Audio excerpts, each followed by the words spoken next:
اعوذ باللہ من الشیطان الرجیم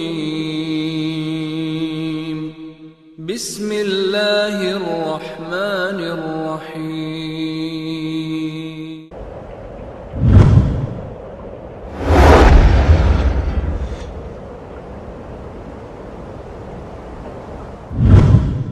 یہ دھماکے جو مسجدوں میں ہوں یا امام باڑوں میں ہوں، نہ عیسائیوں کے گرجوں کے اندر حملہ کرنے کی اسلام اجازت دیتا ہے، نہ نان مسلمز کی عبادت گاہوں کو دھماکوں سے اڑانے کی اسلام اجازت دیتا ہے، نہ مسجدوں اور مدرسوں کے اندر معصوم بچوں کو ذبح کرنے کی اسلام اجازت نہیں دیتا۔ یہ تمام اعمال غیر اسلامی ہیں، ان کا اسلام سے کوئی رشتہ نہیں ہے۔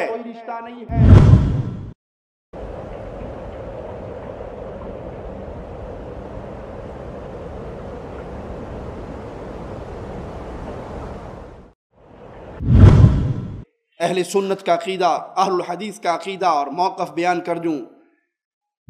یہ دھماکے جو مسجدوں میں ہوں یا امام باڑوں میں ہوں یا کسی اور کی اقلیت کی عبادت خانوں میں ہوں، اسلام اس سے بری ہے۔ اسلام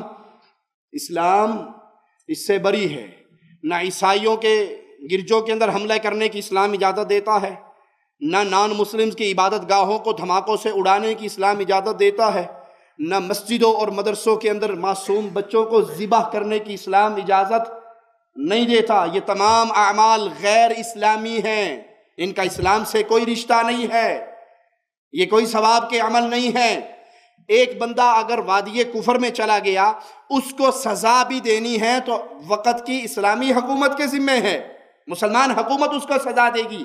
یہ فتنے کا دروازہ ہے کہ آپ اٹھ کر ایک کو مار دیتے ہیں، وہ 2 کو مارتا ہے، آپ 4 کو مارتے ہیں، وہ 8 کو مارتا ہے، اور ملکوں میں فساد اور دنگا برپا ہو جاتا ہے۔ اس چیز کا نام اسلام، اور نہ ہی یہ اسلام کی دعوت ہے، نہ یہ اسلام کا منہج ہے، نہ یہ اہل الحدیث کا موقف ہے۔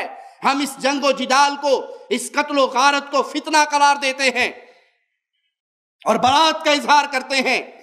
ہم کسی کے غلط عقیدے کو ضرور کہیں گے یہ غلط ہے، یہ قرآن کے خلاف ہے، یہ حدیث کے خلاف ہے، لیکن عوام کو یہ اختیار نہیں ہے کہ وہ اپنے ہاتھ کے اندر اسلحہ اور بم اور دھماکے اٹھا کر نکل پڑے اور ایک دوسرے کے قتل و غارت کا خون بہا دے۔ یہ تو فتنہ ہے جس سے اہل سنت نے منع کیا ہے، یہی اہل سنت کا اعتدال والا موقف ہے۔ لیکن یہ اعتدال کا موقف اپنی جگہ پہ قائم ہے، اس کی آڑ میں کسی مجرم کے جرم کو چھوٹا کر کے نہیں دکھایا جا سکتا۔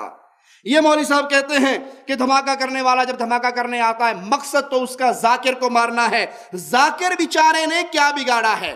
ہم نے پہلے وضاحت کر دی کہ اس طرح امام باڑوں میں حملے، مسجدوں میں حملے، مدرسوں میں بچوں کے گلے کاٹنے، مارکیٹوں کو آگ لگانی، بازاروں کو جلانا، معصوم مسلمانوں کو ذبح کرنا، معصوم مسلمانوں کو زندہ جلانا، یہ اسلام نہیں، یہ اہل بیت کا منہج نہیں، یہ سیدنا حسن و حسین کی دعوت نہیں، یہ حسن و حسین کے نانا کا پیغام نہیں۔ یہ تمام چیزیں اسلام سے کوئی تعلق نہیں رکھتی، لیکن اس کی آڑ میں شرک کے دعات کو بیچارہ ذاکر کہنے کی بھی اجازت ہم